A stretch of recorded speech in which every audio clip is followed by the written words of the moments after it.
ನನಗಂತೂ ಪೀರಿಯಡ್ಸ್ ಟೈಮಲ್ಲಿ ತುಂಬ ಕ್ರೇವಿಂಗ್ ಆಗ್ತಾ ಇರ್ತದೆ, ಸ್ವೀಟ್ಸ್ ತಿನ್ನಬೇಕು, ಚಾಟ್ಸ್ ತಿನ್ನಬೇಕು ಅಂತ.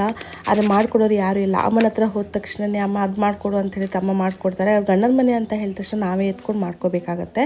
ಅದಕ್ಕೋಸ್ಕರ ನಾನು ಯಾಕೆ ಇವತ್ತು ವೆಜ್ ಕಟ್ಲೆಟ್ ಮಾಡಬಾರ್ದು ಅಂತ ಮಾಡ್ಕೊತಾ ಇದ್ದೀನಿ. ಇಲ್ಲಿ ನಾನು ಸೋಯಾಬೀನ್ನ ಕೋರ್ಸ್ಲಿ ಗ್ರೈಂಡ್ ಮಾಡಿ ಇಟ್ಕೊಂಡಿದ್ದೀನಿ. ಅದಕ್ಕೆ ನಿಮ್ಮ ಹತ್ರ ಎಷ್ಟು ವೆಜಿಟೇಬಲ್ಸ್ ಇದೆ ಅದೆಲ್ಲ ವೆಜಿಟೇಬಲ್ಸ್ನ ಹಾಕ್ಕೊಳ್ಳಿ. ನಾನು ಏನೆಲ್ಲ ಹಾಕ್ಕೊಂಡಿದ್ದೀನಿ ಅಂತ ಕ್ಯಾಪ್ಷನಲ್ಲಿ ಕೊಟ್ಟಿರ್ತೀನಿ. ಮತ್ತು ನಾನಿಲ್ಲಿ ಸ್ವಲ್ಪ ಸ್ಪೈಸಸ್ನ ಆ್ಯಡ್ ಮಾಡ್ತಾ ಇದ್ದೀನಿ. Turmeric powder, garam masala, black pepper, ಧನಿಯಾ ಪೌಡರ್, ಹಾಗೆ ಚಾಟ್ ಮಸಾಲ ಮತ್ತು ಜಿಂಜರ್ ಗಾರ್ಲಿಕ್ ಪೇಸ್ಟ್ ಕೂಡ ಆ್ಯಡ್ ಮಾಡಿದ್ದೀನಿ. ಮತ್ತು ಇಲ್ಲಿ ಸ್ವಲ್ಪ ಕೊತ್ತಂಬರಿ ಸೊಪ್ಪು, ಗ್ರೇಟೆಡ್ ಆಲೂಗಡ್ಡೆನ ಹಾಕ್ಕೊಂಡಿದ್ದೀನಿ. ಗ್ರೇಟ್ ಮಾಡೋದ್ರಿಂದ ಈವನ್ಲಿ ಬೈಂಡ್ ಆಗುತ್ತೆ. 2 ಟೇಬಲ್ ಸ್ಪೂನಷ್ಟು ಗೋಧಿ ಹಿಟ್ಟು, ರುಚಿಗೆ ತಕ್ಕಷ್ಟು ಉಪ್ಪು ಮತ್ತು 2 ಟೇಬಲ್ ಸ್ಪೂನಷ್ಟು ಚೀಸ್ ಸ್ಪ್ರೆಡ್ನ ಹಾಕ್ಕೊಂಡು ಇದನ್ನು ಚೆನ್ನಾಗಿ ಮಿಕ್ಸ್ ಮಾಡ್ಕೊಳ್ತಾ ಇದ್ದೀನಿ. ತುಂಬ ಚೆನ್ನಾಗಿ ಟೇಸ್ಟ್ ಬರ್ತದೆ ಅನ್ನೋ ಕಾರಣಕ್ಕೋಸ್ಕರ ಮಿಕ್ಸ್ ಮಾಡ್ಕೊಂಡಾದ್ಮೇಲೆ ನಾನು ಇಲ್ಲಿ ವರ್ಮಿಸಿಲಿ ಅಂದರೆ ಶಾವಿಗೆನ ತೊಗೊಂಡಿದ್ದೀನಿ, ತುಂಬ ಫೈನ್ ಶಾವಿಗೆನ.